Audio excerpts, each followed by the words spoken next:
Created out of fear and paranoia in the lead up to the Second World War, the Alien Registration Act forced all immigrants in the United States to register with the federal government or face criminal charges.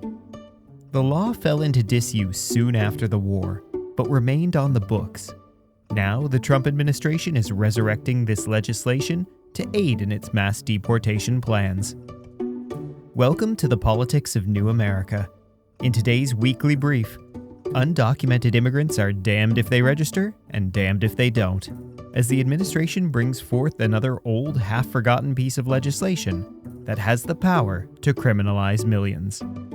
I'm your host, Nathan Stone, and we've seen this before. Republicans have gotten very, very good at using old laws on the books and little thought of to further their cause, and especially the cause of deportation.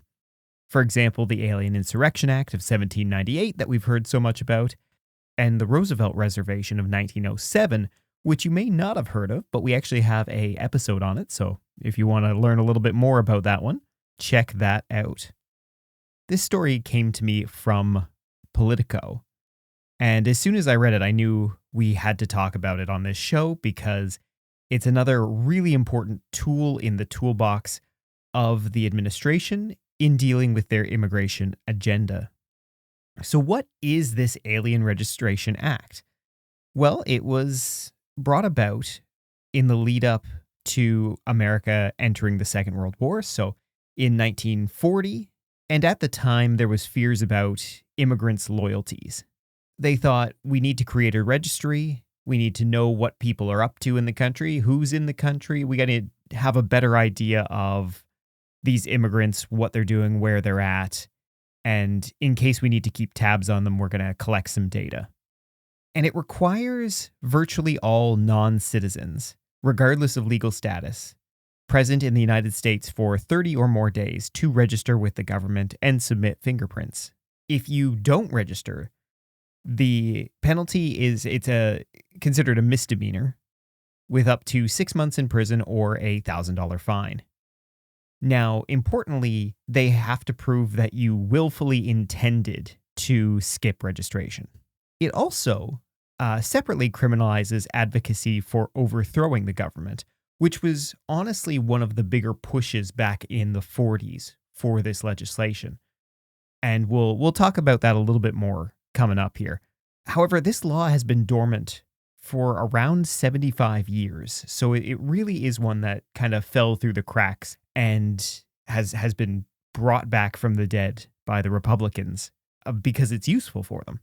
So there are some exemptions to this. Certain legal immigrants are considered registered. So if you have a pending permanent residency and some type of paroles into the country, you're basically, they have all your information already, so you don't need to do this again. Department of Homeland Security estimates, though, that there are 3.2 million currently unregistered non-citizens that would be subject to this law that would need to register. So a huge, huge amount of people. Now, the administration announced enforcement of this formerly dormant law in February, and they issued a new 7-page registration form in April. And there's a strategy around it that is a catch-22, a damned if you do, damned if you don't. And that is, if you are an undocumented person living in the United States, your options are, 1, to register and thus provide incriminating details. And those incriminating details would be, well, how did you end up in the United States? Right? It would be a legal entry. But if you don't register, you could face criminal prosecution for not registering, plus deportation. So you either have to say, hey, I came into the country illegally, please can I stay, and admit that you have done so, which is going to make it easier for them to deport you, or refuse to register, which will make it easier for them to deport you. It's a very no-win scenario. Now, their goal, obviously, here is to pressure more mass self-deportation, right? Voluntary departure. And the hope is that people will deport themselves to avoid all of the legal hassle that's going to come from one of these two options. Because as we said in our last big episode, Immigration and Customs Enforcement, ICE, they can only realistically deport so many people so quickly. To meet these deportation quotas that the administration has, they need people to go on their own too, and this is one of those strategies to do that. According to the administration, 47,000 undocumented immigrants have now registered using the form since April, which is a drop in the bucket of 3.2 million, but is honestly more than I expected. Since April, we've seen around 6 jurisdictions where prosecutors have charged people for failure to register. So this is a law that is being enforced. There are some legal challenges. Immigrants' rights groups have sued. They sued back in March. They're still going through appeals court now. They lost their initial case, but it is on appeals. So we'll see where that goes. But there was one victory for people on the side of immigrants' rights. A federal judge dismissed 5 cases just last month, citing a lack of willful intent, right? The prosecution couldn't prove that these people had willfully intended to break this law. And a lot of that was due to the dormancy of the law, right? Where it wasn't enforced for about 75 years. The judge rightfully said, well, they probably didn't know about it at all. So to remedy that, the administration has created a new form. There's a website you can visit that will tell you and guide you on should I re-registering, that kind of thing. All of that is put into place now so that when they next go to court, the administration can say, no, this is well publicized, this is well documented.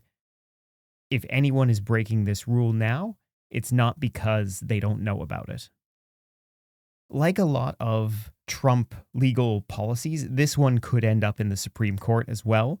We're already seeing cases kind of starting to move up the courts and into appeals.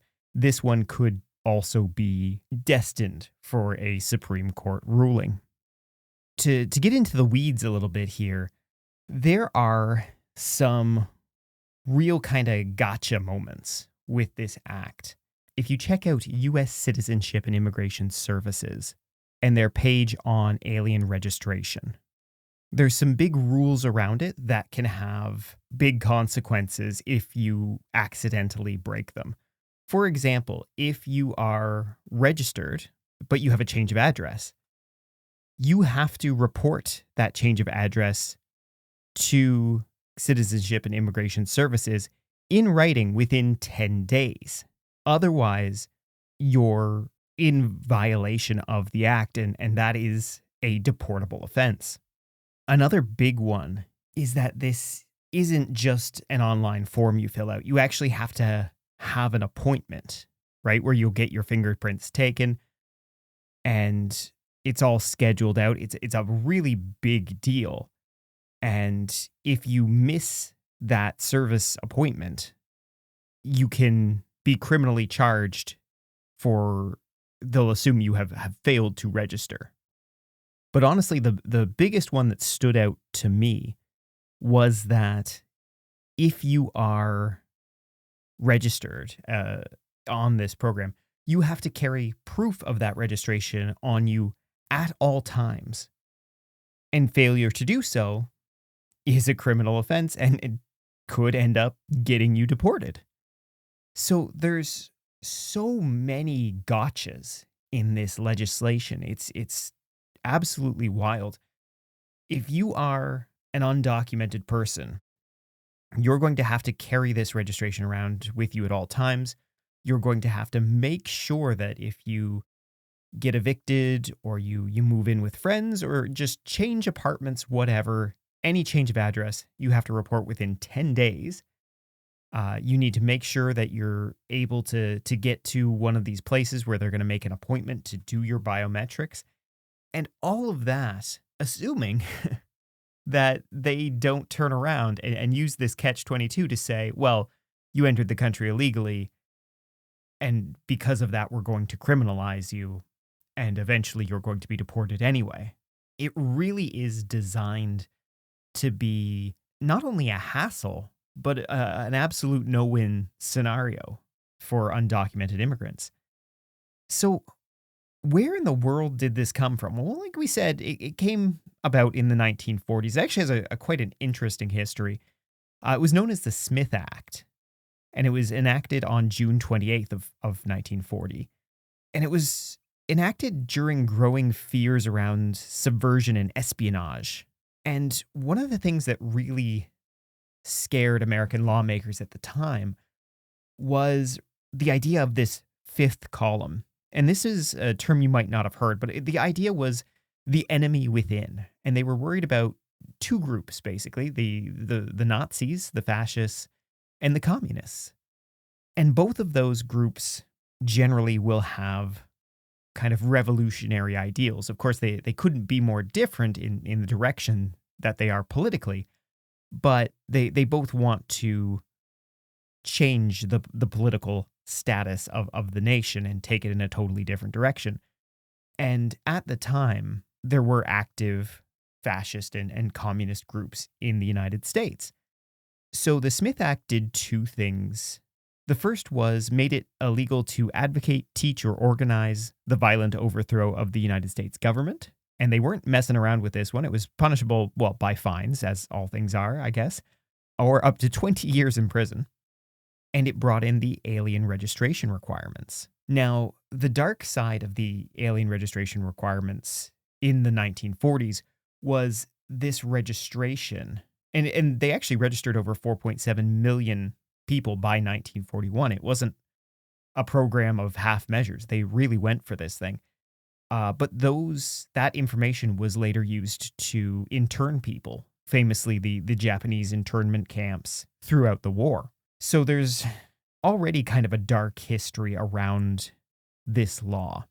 But post-war, it really fell out of use. It was used around the Red Scare in the early 50s to target communists or perceived communists. But then in the later 50s, some of those convictions were found to be unconstitutional and overturned. And really the whole thing just died an unceremonious death. No one wanted to bother with this information. It really wasn't a problem anymore. And no one was really scared of these groups in the United States after that point, which, of course, brings us to today and the resurrection of this. And honestly, it's another arrow in the quiver of the Trump administration for waging this war against undocumented people. And this one honestly might be really useful for them. But we'll have to see how the undocumented population takes to this law being enforced. Whether or not you see those mass self-deportations, do we see mass registration, or do we see a mass ignoring of this? Unfortunately, in any of those three scenarios, the administration gets what it wants. About the only thing that could turn the tables in this is the courts.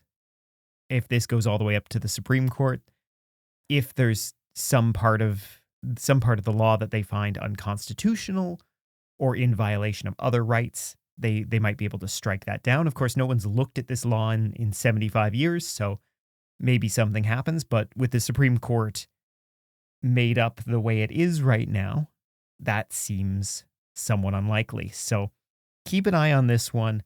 It's going to be a big player, I think, coming up as ICE ramps up even more, as the mass deportation scheme gets more and more underway. And you might be hearing about this a lot really, really soon. That's about going to do it for this one. Don't forget to join us for our next full episode, and we'll see you next time. Thanks for listening. If you enjoy the show, please subscribe, give us a 5-star rating on your podcast platform of choice, and tell all your friends. The Politics of New America is hosted by Nathan Stone and produced by Josh Carmody. You can follow us on Blue Sky at Politics New America.